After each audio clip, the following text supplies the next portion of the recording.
അമ്മയോട് ചേർന്ന് പ്രാർത്ഥിക്കാം. അമ്മേ പരിശുദ്ധമ്മേ, അമ്മേ പരിശുദ്ധമ്മേ, ദൈവമാതാവേ, ദൈവമാതാവേ, കൃപാസനത്തിലൂടെ ഞങ്ങൾക്കും ഞങ്ങളുടെ ദേശത്തിനും അമ്മ മധ്യസ്ഥം തേടി തന്ന എല്ലാ അനുഗ്രഹങ്ങൾക്കും കൃപകൾക്കും ഞങ്ങളിപ്പോൾ ഹൃദയം നിറഞ്ഞ നന്ദി പറയുന്നു.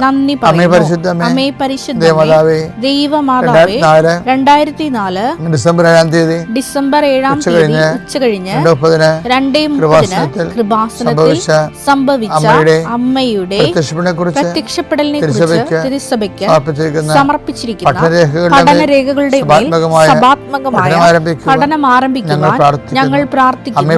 അമ്മേ പരിശുദ്ധമേ, ഭൂസ്വർലോകങ്ങളുടെ രാജ്ഞിയായ അങ്ങേയ്ക്ക് ഭൗമസംരക്ഷണത്തിനായി പ്രപഞ്ചപ്രകൃതിയെ തന്നെ തിരുസഭ പ്രതിഷ്ഠിക്കുവാൻ ഈ പ്രത്യക്ഷീകരണം വഴി ഇടയാക്കണമേ. പരിശുദ്ധമ്മേ, ജപമാല മാതാവേ, സകല കൃപാസനം പ്രാർത്ഥനകളോടും ചേർത്ത് ഞങ്ങളിപ്പോൾ പ്രാർത്ഥിക്കുന്ന ഈ കുടുംബത്തിന്റെ പ്രത്യേക നിയോഗം അമ്മയുടെ പ്രത്യക്ഷീകരണത്തിന്റെ ഈ അനുഗ്രഹവേളയിൽ ഞങ്ങൾക്ക് സാധിച്ചു തരുവാൻ കനിയണമേ. വിശ്വാസ പ്രമാണം. സർവശക്തനായ പിതാവും ആകാശത്തിന്റെയും ഭൂമിയുടെയും സൃഷ്ടാവുമായ ദൈവത്തിൽ ഞാൻ വിശ്വസിക്കുന്നു. അവിടുത്തെ ഏകപുത്രനും ഞങ്ങളുടെ കർത്താവുമായ ഈശോ മിശിഹായിലും ഞാൻ വിശ്വസിക്കുന്നു. ഈ പുത്രൻ പരിശുദ്ധാത്മാവിനാൽ ഗർഭസ്ഥനായി കന്യകാമറിയത്തിൽ നിന്ന് പിറന്ന് പൊന്തിയോസ് പീലാത്തോസിന്റെ കാലത്ത് പീഡകൾ സഹിച്ച് കുരിശിൽ തറയ്ക്കപ്പെട്ട് മരിച്ച് അടക്കപ്പെട്ട് പാതാളങ്ങളിൽ ഇറങ്ങി മരിച്ചവരുടെ ഇടയിൽ നിന്ന് 3-ാം നാൾ ഉയർത്ത് സ്വർഗത്തിലേക്ക് എഴുന്നള്ളി സർവശക്തിയുള്ള പിതാവായ ദൈവത്തിന്റെ വലതുഭാഗത്തിരിക്കുന്നു. അവിടെ നിന്ന് ജീവിക്കുന്നവരെയും മരിച്ചവരെയും വിധിക്കുവാൻ വരുമെന്നും ഞാൻ വിശ്വസിക്കുന്നു. പരിശുദ്ധാത്മാവിലും ഞാൻ വിശ്വസിക്കുന്നു. വിശുദ്ധ കത്തോലിക്കാ സഭയിലും പുണ്യവാന്മാരുടെ ഐക്യത്തിലും പാപങ്ങളുടെ മോചനത്തിലും ശരീരത്തിന്റെ ഉയർപ്പിലും നിത്യമായ ജീവിതത്തിലും ഞാൻ വിശ്വസിക്കുന്നു. ആമേൻ. സുഖസ്ഥനായ ഞങ്ങളുടെ പിതാവേ, അങ്ങയുടെ നാമം പൂജിതമാകണമേ. അങ്ങയുടെ രാജ്യം വരണമേ. അങ്ങയുടെ തിരുമനസ് സ്വർഗത്തിലെ പോലെ ഭൂമിയിലുമാകണമേ. അന്നു വേണ്ടുന്ന ആഹാരം ഇന്ന് ഞങ്ങൾക്ക് തരണമേ. ഞങ്ങളോട് തെറ്റ് ചെയ്യുന്നവരോട് ഞങ്ങൾ ക്ഷമിക്കുന്നത് പോലെ ഞങ്ങളുടെ തെറ്റുകൾ ഞങ്ങളോടും ക്ഷമിക്കണമേ. ഞങ്ങളെ പ്രലോഭനത്തിൽ ഉൾപ്പെടുത്തരുതേ, തിന്മയിൽ ഞങ്ങൾ രക്ഷിക്കണമേ. ആമേൻ. നന്മ നിറഞ്ഞ മറിയമേ, സ്വസ്തി. കർത്താവ് അങ്ങയുടെ കൂടെ സ്ത്രീകളിൽ അങ്ങ് അനുഗ്രഹിക്കപ്പെട്ടവളാകുന്നു. അങ്ങയുടെ ഉദരത്തിൻ ഫലമായി ഈശോ അനുഗ്രഹിക്കപ്പെട്ടവനാകുന്നു. പരിശുദ്ധ മറിയമേ, തമ്പുരാന്റെ അമ്മേ, പാപികളായ ഞങ്ങൾക്ക് വേണ്ടി ഇപ്പോഴും ഞങ്ങളുടെ മരണസമയത്തും തമ്പുരാനോട് അപേക്ഷിക്കണമേ. ആമേൻ. എന്റെ കർത്താവേ, നിന്റെ വിനീതമായ നാമം സ്വസ്ഥം ചെയ്യുന്ന കർത്താവേ, കുഞ്ഞുങ്ങളെ ഓർത്ത് പ്രാർത്ഥിക്കുന്നു. കുഞ്ഞുങ്ങളുടെ രോഗങ്ങൾ ഓർത്ത് പ്രാർത്ഥിക്കുന്നു. ഞങ്ങളുടെ ബന്ധുക്കൾ സ്വന്തപ്പെട്ടവർ ആശുപത്രിക്ക് രോഗികളെ കിടക്കുന്ന സ്വന്തം പ്രാർത്ഥിക്കുന്നു. ഈശോ മാറാത്ത രോഗങ്ങളെ ഓർത്തോർത്ത് കണ്ണീരോടെ പ്രാർത്ഥിക്കുന്നു. എത്രത്തെ മരുന്ന് കഴിച്ചിട്ടും പിന്നെയും മാറി കർത്താവ് പിന്നെയും രോഗങ്ങൾ, അതേ രോഗങ്ങൾ തന്നെ കർത്താവ് കുറച്ചു നേരം ശമിക്കും, പിന്നെ കുറച്ച് കഴിഞ്ഞാൽ പിന്നെയും തിരിച്ചു വരും. എന്ത് ചെയ്യണമെന്ന് അറിയാൻ പോലെ അത് മനസ്സ് കലങ്ങി ഇടിഞ്ഞു പോയവർ കർത്താവിൻ്റെ രക്തത്താൽ യേശുക്രിസ്തു നാമത്തിൽ ഈ നിമിഷം സൗഖ്യം പ്രാപിക്കട്ടെ എന്ന് പ്രാർത്ഥിക്കുന്നു. ഈശോ കടകമ്പോളങ്ങൾ നടത്തുന്നവർ, ചെറിയ വ്യാപാര വ്യവസായങ്ങൾ നടത്തുന്നവർ, അതുകൊണ്ട് കുഞ്ഞുങ്ങളെ പഠിപ്പിക്കുന്നവർ, കുടുംബം പോറ്റുന്നവരും അവർക്കുണ്ടാകുന്ന തടസ്സങ്ങൾ യേശുവിൻ്റെ നാമത്തിൽ ഞാൻ ബന്ധിക്കുന്നു. വിൽക്കാനുള്ള വസ്തുക്കൾ, വാങ്ങാനുള്ള വസ്തുക്കൾ, അതുപോലെ തന്നെ വെക്കാനുള്ള പുര വെക്കാനുള്ള സ്ഥലങ്ങൾ എല്ലാം കർത്താവിൻ്റെ പരിശുദ്ധമായ രക്തം തളിച്ചുകൊണ്ട് അത് നാളുകളായി നിലനിൽക്കുന്ന ദോഷങ്ങളെ യേശുവിൻ്റെ നാമത്തിൽ ബന്ധിക്കുന്നു. നിൻ്റെ യാത്രകളെല്ലാം ലക്ഷ്യങ്ങളെല്ലാം കർത്താവ് അനുഗ്രഹിക്കട്ടെ. നിത്യം പിതാവ് പുത്രനും പരിശുദ്ധാത്മാവിനെ നയിക്കുകയാണ്. നിങ്ങൾ അറിയാത്തതിനെ ആരാധിക്കുന്നു, ഞങ്ങൾ അറിയുന്നതിനെ ആരാധിക്കുന്നു. ആരാധനയുടെ പ്രധാനപ്പെട്ട ഒരു കണ്ടന്റാണ് അറിവ്. യോഹന്നാൻ 4:22 നിങ്ങൾ അറിയാത്തതിനെ ആരാധിക്കുന്നു, നിങ്ങൾ അറിയാത്തതിനെ ആരാധിക്കുന്നു, ഞങ്ങൾ അറിയുന്നതിനെ ആരാധിക്കുന്നു. അറിയുന്നതിനെ ആരാധിക്കും. പക്ഷെ അറിയുന്നതിനെ ആരാധിക്കുമ്പോൾ എന്താണ് റിസൾട്ട്? എന്താണ്? രക്ഷ യഹൂദരിൽ നിന്നാണല്ലോ. അറിയുന്നതിനെ ആരാധിക്കുന്നതിൽ നിന്നാണ് ക്രിസ്തുവിനെ കിട്ടുന്നത്. രക്ഷ എന്ന് പറഞ്ഞാൽ എന്താണ്? ലുക്ക 2:30 എല്ലാ മനുഷ്യർക്കും വേണ്ടി ഒരുക്കിയിരിക്കുന്ന രക്ഷ ഞാനെൻ്റെ കണ്ണുകൊണ്ട് കണ്ടിരിക്കുന്നു. അപ്പോൾ ലക്ഷ്യം എന്ന് പറയണത് ആരിൽ നിന്നാണ് വരണത്? ക്രിസ്തു ആരിൽ നിന്നാണ് വരണത്? ആർക്കാണ് ക്രിസ്തുവിന് അനുഭവവേദ്യമാകണത്? അറിഞ്ഞ് ആരാധിക്കുമ്പോഴാണ്. അതുകൊണ്ടാണ് നമ്മൾ ജപമാലയൊക്കെ പ്രാർത്ഥിക്കുമ്പോൾ ശവപ്രാണത്തിന് മുമ്പ് നമ്മൾ പ്രാർത്ഥിക്കുന്നത് ഈ ജപം ഭക്തിയോടും സത്യയോടും കൂടി ചെയ്യുന്നതിന്. അപ്പം നിങ്ങൾ അധികം വാരിക്കെട്ടി പ്രാർത്ഥിച്ചില്ലെങ്കിലും ചെയ്യണ കാര്യങ്ങൾ ഭക്തിയോടും ശ്രദ്ധയോടും കൂടിയാണ് ചെയ്യേണ്ടത്. ഇപ്പോൾ ഞാൻ കഴിഞ്ഞ ദിവസങ്ങളിൽ വളരെ ശ്രദ്ധയോടെ ചെയ്ത കാര്യം, ഈ വിമാനത്തിൽ ലൈറ്റ് ഇല്ലായിരുന്നു, ലൈറ്റ് ഉണ്ടായിരുന്നത് കുറവായിരുന്നു ഞാൻ ഇരിക്കുന്ന സ്ഥലത്ത്. അപ്പോൾ ഞാൻ എൻ്റെ കാന നമസ്കാരം എടുത്ത് മടി വെച്ചിട്ട് ലെൻസ് കൊണ്ടുപോയി. ഞാൻ ഇവിടുന്ന് ലെൻസ് കൊണ്ടുപോയപ്പോൾ ഇവിടെ ബാഗിൽ ലെൻസ് ഇംഗ്ലണ്ട് ധ്യാനം ഉണ്ടായിരുന്നു, അതങ്ങനെ പോയതാണ് UK-ൽ. അപ്പോൾ ഇവിടുന്ന് ലെൻസ് കൊണ്ടുപോയപ്പോൾ ഇവരെല്ലാം പറഞ്ഞ് എന്തിനാണ് വെച്ചാൽ ലെൻസ്. അപ്പോൾ എനിക്കറിയത്തില്ല എന്തിനാണ് ലെൻസ് എന്ന്. എന്തെങ്കിലും വായിക്കേണ്ടി വരികയാണെങ്കിൽ എടുക്കാമില്ല എന്ന് വിചാരിച്ചോണ്ട്, പക്ഷേ വായിക്കേണ്ടി വന്നു. ഞാൻ കാന നമസ്കാരം തിരിച്ചു വെച്ചപ്പോൾ തുടർന്ന് വെച്ചപ്പോൾ ലൈറ്റ് കുറവാണ്. പിന്നെ ഞാൻ എന്ത് ചെയ്ത്, ഞാൻ ലെൻസ് വെച്ചാണത് വായിച്ചത് വിമാനത്തിൽ വെച്ച്. അപ്പോൾ എന്താണ് ഇത്, ഈ ജപം ഭക്തിയോടും ശ്രദ്ധയോടും കൂടെ ചെയ്യാൻ.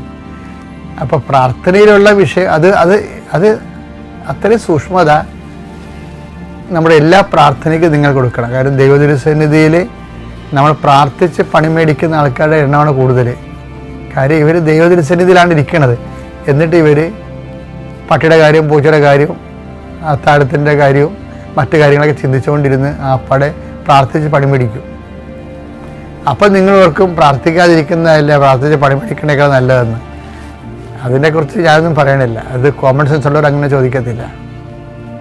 അത്രയും ഡേറ്റി ആയിട്ടുള്ള ആൾക്കാർ അങ്ങനെ ചോദിക്കത്തുള്ളൂ. കാര്യം പ്രാർത്ഥന ദൈവം നൽകുന്നൊരു വരവല്ലേ, അല്ല നമ്മളെന്ത് വലിയ കാര്യം ദൈവത്തിന് വേണ്ടി ചെയ്യണ പോലെയാണ് ചില ആൾക്കാർ ചിന്തിക്കുന്നത്. നിങ്ങൾ ഗുണം പിടിക്കാത്തതിന് പല കാര്യങ്ങളും പ്രാർത്ഥന എന്തോ ദൈവത്തിന് വേണ്ടി നമ്മളെന്തോ ഔദാര്യം ചെയ്യണ പോലെ, അങ്ങനെയല്ല. എൻ്റെ കർത്താവിൻ്റെ ആത്മാവില്ലാതെ ആബാ പിതാവേ എന്ന് വിളിക്കാൻ പറ്റത്തില്ല. ആത്മാവ് മൂലമാണ് നമ്മളത് വിളിക്കണത്. റോമ 8:15 നിങ്ങളെ വീണ്ടും ഭയത്തിലേക്ക് നയിക്കുന്ന അടിമത്തത്തിന്റെ ആത്മാവിനെയല്ല മറിച്ച് പുത്രസ്വീകാരത്തിന്റെ ആത്മാവിനെയാണ് നിങ്ങൾ കൈക്കൊണ്ടിരിക്കുന്നത്. ഈ ആത്മാവ് മൂലമാണ് നാം ആബാ പിതാവേ എന്ന് വിളിക്കുന്നത്. അപ്പൊ ദൈവത്തെ പിതാവെന്ന് വിളിക്കുന്നതിനെ അത് ഒരു ദൈവസ്നേഹമുണ്ട്. വിളിക്കുന്നതിന് ആവശ്യമായൊരു ദൈവസ്നേഹമുണ്ട്, ഒരു പ്രത്യാശയുണ്ട്, ഒരു സമർപ്പണമുണ്ട്, ഒരു വിശ്വാസമുണ്ട്. ഇതെല്ലാം കൂടി കൂടുമ്പോൾ ദൈവത്തെ വിളിക്കാൻ പറ്റിയ പേരാണ് പിതാവ്. മനസ്സിലായ? ഒരു ദൈവപൈതലിന് വിശ്വാസം കൂടുമ്പോൾ, പ്രത്യാശ കൂടുമ്പോൾ, സ്നേഹം കൂടുമ്പോൾ, ഇനി സമർപ്പണം കൂടുമ്പോൾ, കാര്യം വിശ്വാസം കൂടുമ്പോഴും ആൾക്കാർ ദൈവത്തിൽ നിന്ന് എന്തെങ്കിലും പ്രതീക്ഷിക്കും. പ്രത്യാശ കൂടുമ്പോഴും ഇന്നലെ നാളെ കിട്ടുമെന്നത് പ്രതീക്ഷിക്കും. സ്നേഹം കൂടുമ്പോൾ നമ്മുടെ മെരിറ്റിൻ്റെ അപ്പുറത്തുള്ള കാര്യം ദൈവം തരുമെന്ന് പ്രതീക്ഷിക്കും. പക്ഷേ അതെല്ലാം വെള്ളിയാണെങ്കിൽ തനി തങ്കമെന്ന് വിളിക്കുന്നത് എന്താണെന്നറിയാമോ? സമർപ്പണമാണ്. കർത്താവിൻ്റെ അവസാന പ്രാർത്ഥന എന്താണ്? സമർപ്പണം. അതിനാണ് ഞാൻ ആദ്യം കഴിഞ്ഞ ദിവസം പറഞ്ഞില്ലേ, ഞാൻ ആമേൻ എന്ന് വെച്ചാൽ എൻ്റെ മനസ്സിനെതിരായിട്ടുള്ള കാര്യങ്ങളാണ് സംഭവിക്കുന്നത്, പക്ഷേ എൻ്റെ ദൈവത്തെ ഞാൻ അത്രയും കൊതിക്കുന്നു, സ്നേഹിക്കുന്നു. അതുകൊണ്ട് ഞാൻ ദൈവത്തിൻ്റെ മനസ്സിനെ സ്വയമായിട്ട് കീഴടങ്ങുന്നു. ആമേൻ. 2 Corinthians 1:21 വായിച്ച്. ദൈവത്തിൻ്റെ സകല വാഗ്ദാനങ്ങളും, ദൈവത്തിൻ്റെ 8855 വാഗ്ദാനങ്ങൾ ക്രിസ്തുവിൽ അതേ എന്ന് തന്നെ. അതായത് പ്രശ്നത്തെ ക്രിസ്തുവാണ് ആമേൻ പറയുന്നത്. ക്രിസ്തുവിൻ്റെ രാജ്യം ഈ മേഖലയിൽ ദൈവഹിതം നിറവേറട്ടെ, ദൈവരാജ്യം പുലരട്ടെ, ക്രിസ്തു എന്ത് മനസ്സ് വിചാരിക്കുന്നുവോ അതിവിടെ നിറവേറട്ടെ എന്ന് പറയുന്നതിനാണ് ആമേൻ പറയുന്നത്. ബൈബിൾ അവസാനിക്കണമെങ്കിൽ അറിയാമല്ല, മാറാനാഥ ആമേൻ. ഇത് സാക്ഷ്യപ്പെടുത്തുന്നവൻ പറയുന്നു, അതെ ഞാൻ വേഗം വരുന്നു, ആമേൻ, കർത്താവേ യേശുവേ വരണമേ. ഇത് എഴുതിക്കൊണ്ടിരിക്കുന്നവൻ്റെ ഒരു ഫീലിംഗ് ലെവലുണ്ട്. അവൻ കർത്താവ് വന്ന കർത്താവിനെ പ്രസൻ്റായിട്ട് അനുഭവിച്ചുകൊണ്ടാണ് അവൻ പറയുന്നത് ആമേൻ പറയണത്. ബൈബിൾ എപ്പോഴും വായിക്കുമ്പോൾ അതിൻ്റെ ഫീലിംഗ് ലെവലൊന്ന് ടച്ച് ചെയ്യാൻ വേണ്ടി നോക്കണം. അതിനാണ് ഈ ബൈബിൾ പഠിക്കണത്. ചില ബൈബിൾ മലയാളത്തിൽ എഴുതിയ വായിച്ചാൽ മനസ്സിലാവുന്നത്, അങ്ങനെ വായിച്ചതല്ല. അതിൻ്റെ ഫീലിംഗ് ലെവലാണ് പ്രധാനപ്പെട്ടത്.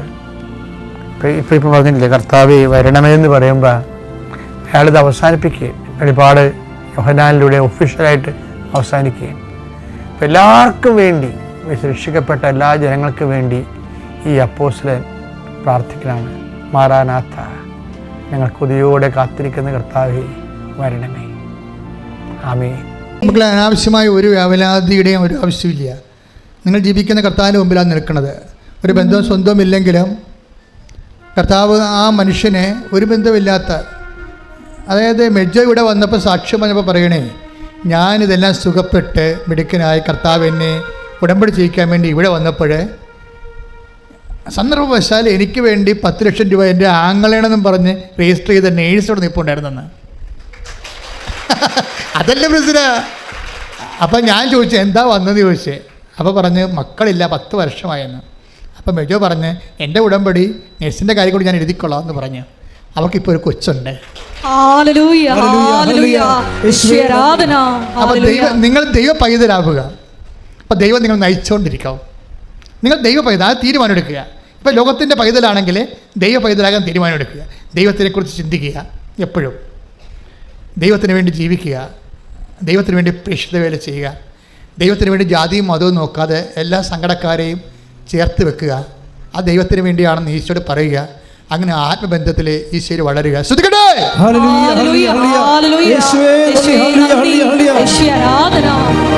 ശുദ്ധ പരമദിവ്യകാരുണ്യത്തിന് അപ്പൊ ദൈവത്തിന്റെ കയ്യിൽ ഒന്നിനും ഒരു കുറവില്ല. ഉടമ്പടിയിൽ എന്തും സംഭവിക്കാമെന്ന് മനസ്സിലായില്ലേ? ദൈവം നയിച്ചുകൊണ്ടിരിക്കുന്ന ഒരു സമൂഹമാണ് ഈ ആധുനിക കാലത്തെ. കറക്റ്റായിട്ടുള്ള ദൈവജനമാണ് നമ്മൾ. ശ്രദ്ധിക്കട്ടെ. ഹല്ലേലൂയ. ശുദ്ധ പരമദിവ്യകാരുണ്യത്തിന് മത്തായി 3:9 നമ്മൾ വായിച്ചു. ഞങ്ങൾക്ക് അവരുണ്ട്, ഇവരുണ്ട്, അതുണ്ട്, ഇതുണ്ട്, ഒന്നും പറയണ്ട.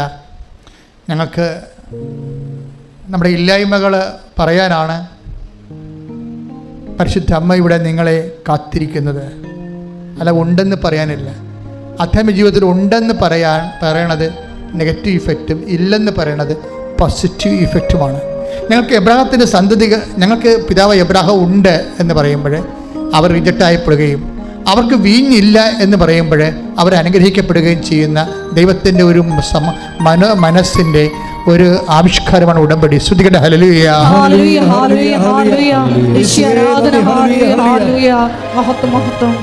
പരിശുദ്ധ പരമദിവ്യകാരുണ്യത്തിന് പരിശുദ്ധ പരമദിവ്യകാരുണ്യത്തിന് അനന്തമായ സാധ്യതകളോടുകൂടി സർവ്വജനങ്ങൾക്കും സന്തോഷത്തിൻ്റെ സദ്വാർത്തയുമായിട്ടാണ് ഈ അവസാന കാലങ്ങൾ ദൈവൻ ഉടമ്പടിയിലേക്ക് നമ്മളെ കോർത്ത് ഇണക്കുകയും ഐക്യപ്പെടുത്തി നിർത്തുകയും സംരക്ഷണത്തിന്റെ വരയും തീർക്കുകയും ചെയ്യുന്നത്. ശ്രദ്ധിക്കട്ടെ. ഹല്ലേലൂയ.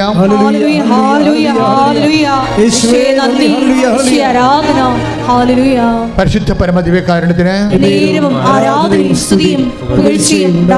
പരിശുദ്ധ പരമദിവ്യകാരുണ്യത്തിന് സ്പിരിച്വൽ ഓഡിറ്റിംഗ് എന്നും പറഞ്ഞ് ദൈവ സന്നിധാനത്തിൽ നിന്ന് ഒരു നിരീക്ഷണം ബൈബിള് സൂചിപ്പിക്കുന്നുണ്ട്. ഇവിടെ വന്നപ്പോഴാണ് എൻ്റെ മനസ്സിൽ അത് പെട്ടെന്ന് വന്നത്. അങ്ങനെയാണ് ഞാൻ പെട്ടെന്ന് എൻ്റെ മുറിയിലോട്ട് പോയി എൻ്റെ റെഫറൻസ് നോക്കിയത്. ഇവിടെ ആദ്യം വന്ന് നിങ്ങളോട് സ്തുതിക്കാൻ പറഞ്ഞപ്പോൾ തന്നെ സ്പിരിച്വൽ ഓഡിറ്റിംഗ് എന്നും പറഞ്ഞ് എൻ്റെ മനസ്സിലൊരു വചനം വന്നു. ഓഡിറ്റിംഗ്. ഇപ്പോൾ നമ്മൾ സോഷ്യൽ ഓഡിറ്റിംഗ് എന്ന് കേട്ടിട്ടില്ലേ? അതുപോലെ ദൈവം നമ്മളെ വിലയിരുത്തുന്ന രീതികളാണ്, നമ്മുടെ വാല്യൂ, നമ്മളെ തൂക്കി നോക്കുന്ന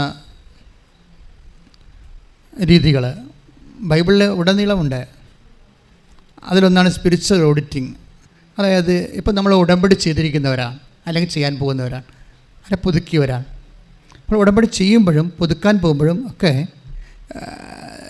ദൈവം ഒരു പേഴ്സൺ ടു പേഴ്സൺ ആയിട്ടുള്ള ഒരു റിലേഷനാണ് വരണത്, അല്ലേ? അങ്ങനെ ഒരു റിലേഷൻ ലോകത്ത് ഒരിടത്തും സാധ്യമല്ലെന്നല്ല, ഇല്ല. ഇത് അമ്മ മാതാവ് ജീവനോടെ പ്രത്യക്ഷപ്പെട്ടതിൻ്റെ ഭാഗം ആയിട്ട് 2004 അമ്മ പ്രത്യക്ഷപ്പെട്ടത്.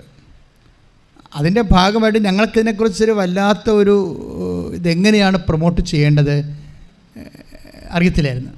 സത്യം പേടി കൊണ്ടാണ് അറിയാതെ വന്നത്. ഞാൻ വല്ല മെത്രാനച്ചാൽ വല്ലതാണെങ്കിൽ പണ്ട് ആദ്യകാലം തന്നെ ഇത് പ്രൊമോട്ടായി പോയനും. ഞാൻ സഭയിലൊരു എളിയ ശുശ്രൂഷനായത് കാരണം അമ്മ എന്നെ വന്ന് കണ്ടതും സന്ദർശിച്ചതും സമയഘടികാരം നെഞ്ചിൽ ചാർത്തിയതും ദുരന്തമുണ്ടാകുമ്പോൾ പ്രാർത്ഥിക്കണമെന്ന് പറഞ്ഞതും ഒക്കെ സഭയോട് പറയാനും പൊതുസമൂഹത്തിൽ അവതരിപ്പിക്കാനും എനിക്ക് പരിമിതികളുണ്ട്. കാര്യം എല്ലാവരും ഡൗട്ട് ചെയ്യും, എന്ത് ഉദ്ദേശത്തിൽ അവതരിപ്പിക്കുന്നു, ജനകീയത്തിൽ ആളെ കൂട്ടാൻ വേണ്ടി അവതരിപ്പിക്കുന്നതാണോ, എന്തെങ്കിലും ഗിമിക്കാണോ? അപ്പോൾ ഒത്തിരിയേറെ മുമ്പിൽ ഒരു സംശയത്തിൻ്റെ പാത്രമായിട്ട് മാറും. അപ്പോൾ അതുകൊണ്ട് എൻ്റെ എത്രയോ വർഷങ്ങൾ പോയി. 2004 ഡിസംബർ 7-ാം തീയതിക്ക് ശേഷം ഇത് ഈ മാതാവിൻ്റെ ഒരു രൂപം തന്നെ ഇവിടെ ഞാൻ വെച്ചിട്ട് അന്നത്തെ വികാരി ഇവിടെ വന്നത് പ്രതിഷ്ഠിക്കാൻ പോലും ഭയപ്പെട്ടിരുന്ന വന്നില്ല. ബിഷപ്പ് വന്ന് പിന്നെ വെഞ്ചരിച്ചു, അത് വേറെ വിഷയം. പക്ഷേ എന്നാലും അതിൻ്റെ സിറ്റുവേഷൻസ് പറയുക,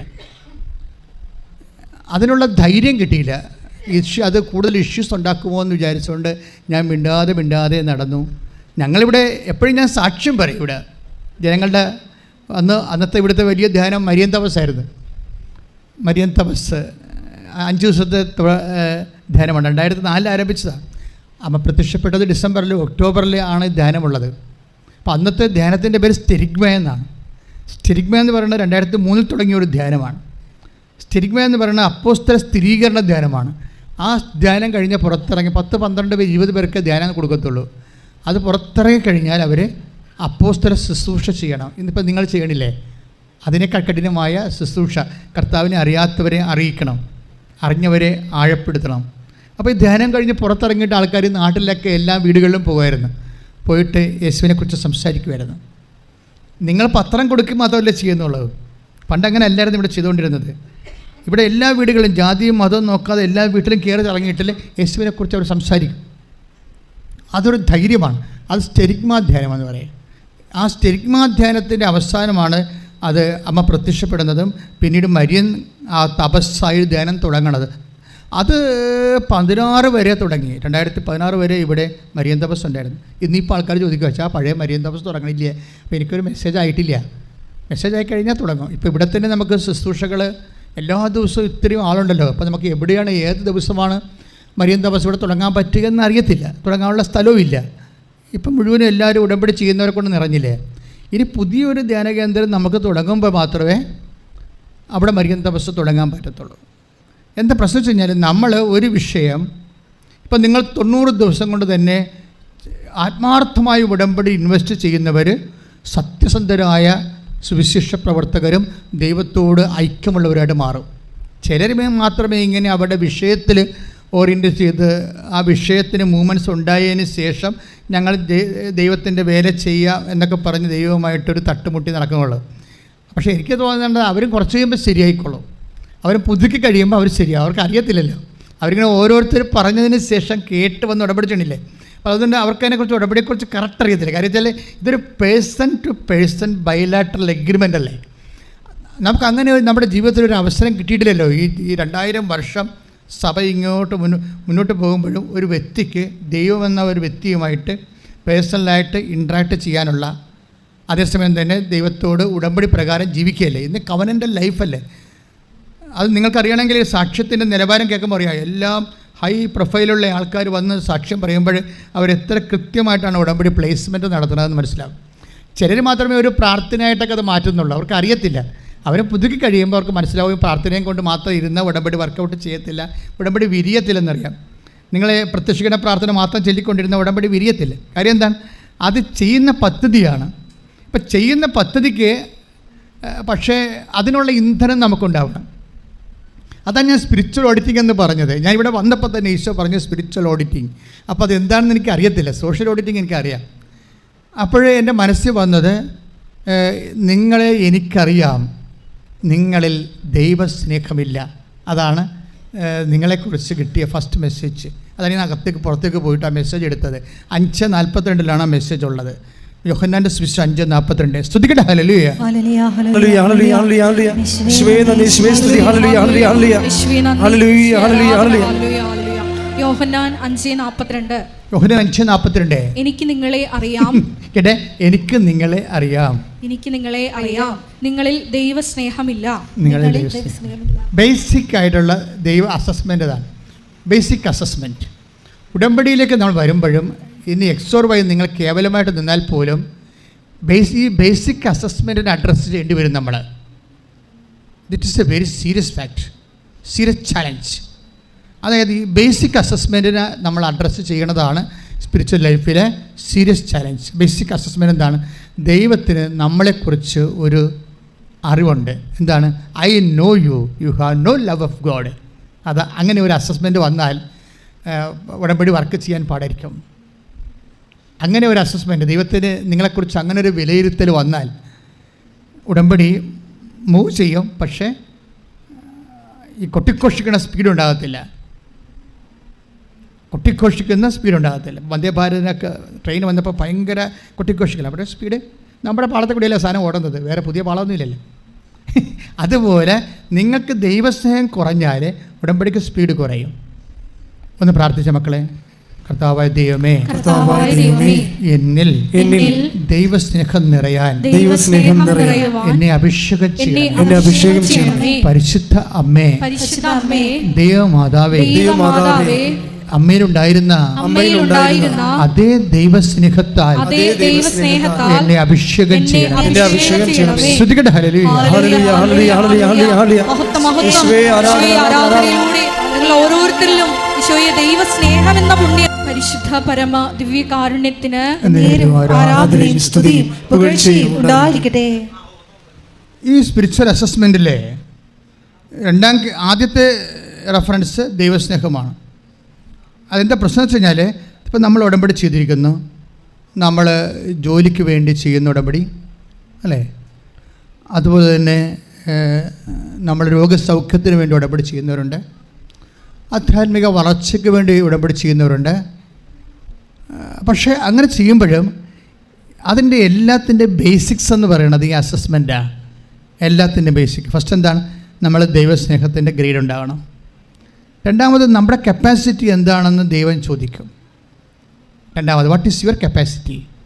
ഉടമ്പടി ചെയ്യാനുള്ള നിങ്ങളുടെ കപ്പാസിറ്റി എന്താ? നിങ്ങൾ എന്ത് കപ്പാസിറ്റി വെച്ചുകൊണ്ടാണ് എന്നോട് നിങ്ങൾ ഉടമ്പടി ചെയ്തിരിക്കുന്നത്? What is your capacity? അതൊരു ചോദ്യമാണ്. അതറിയണമെങ്കിൽ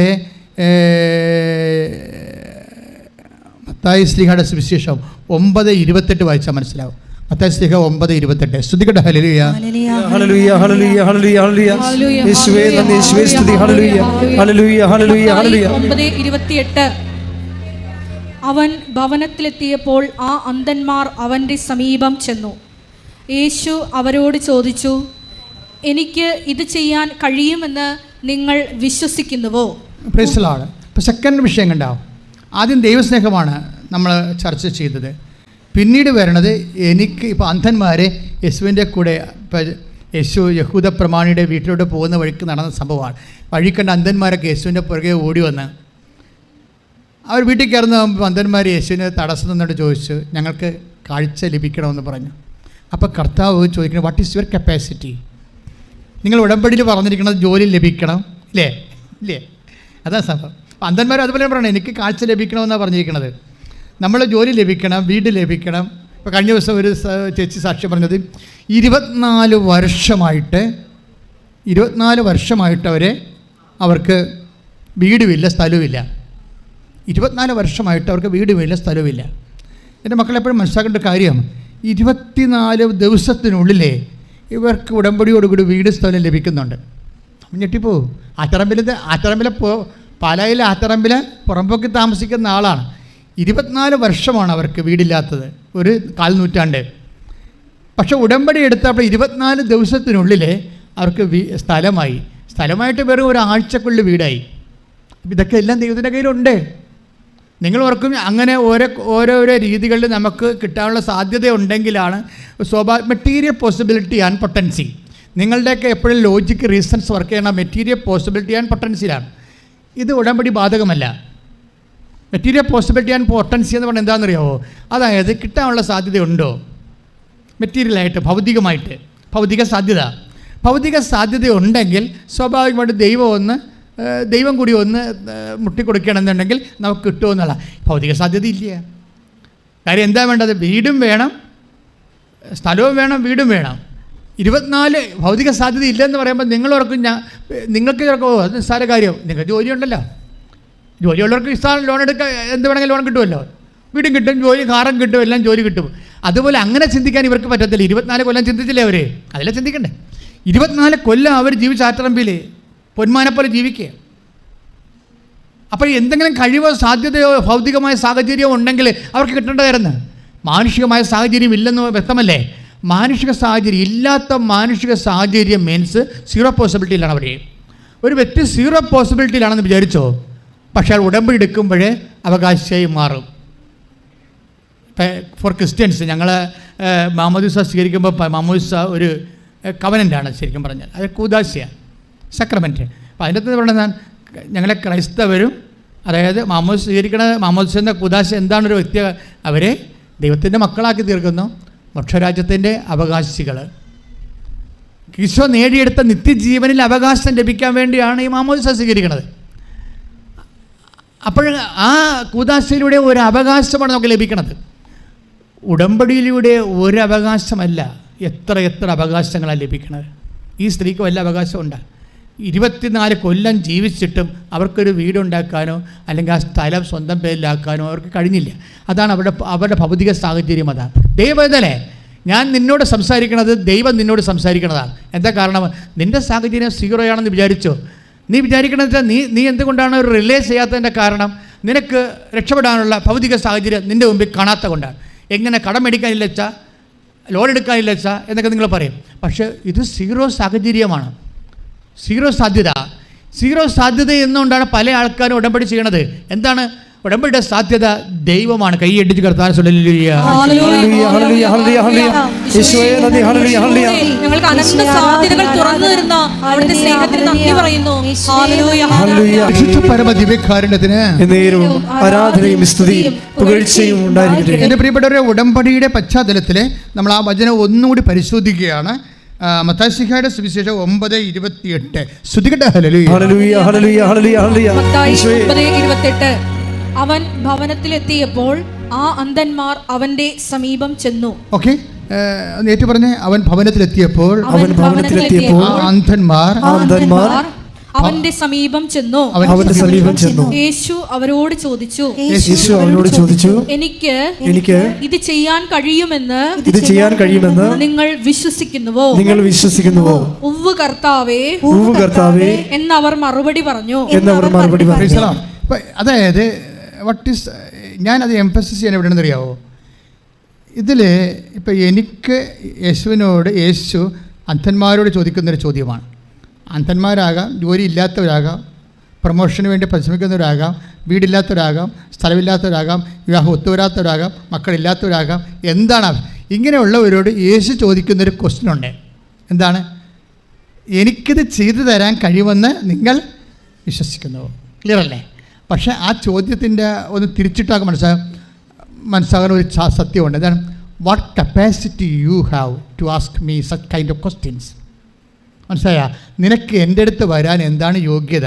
അതാണ് ചോദ്യം. What is your capacity? അസസ്മെൻ്റാണ്, സ്പിരിച്വൽ അസസ്മെൻ്റാണ്. നമ്മൾ നേരത്തെ കണ്ട പോലെ ഒരു സ്പിരിച്വൽ അസസ്മെൻ്റാണ്.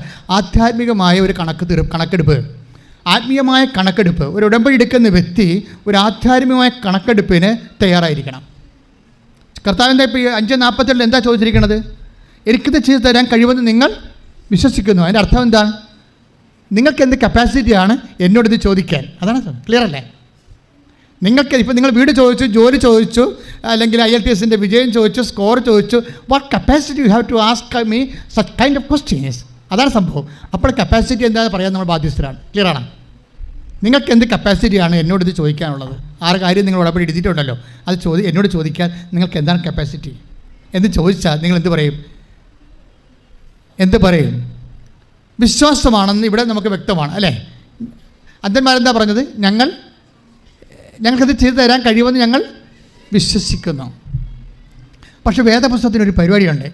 വിശ്വസിച്ചാൽ മാത്രം, അത്തരം കൊണ്ട് ഏറ്റുപറഞ്ഞാൽ മാത്രം ചിലത് വർക്കൗട്ട് ചെയ്യത്തില്ല. അതാണ് വേദപുസ്തകത്തിൽ.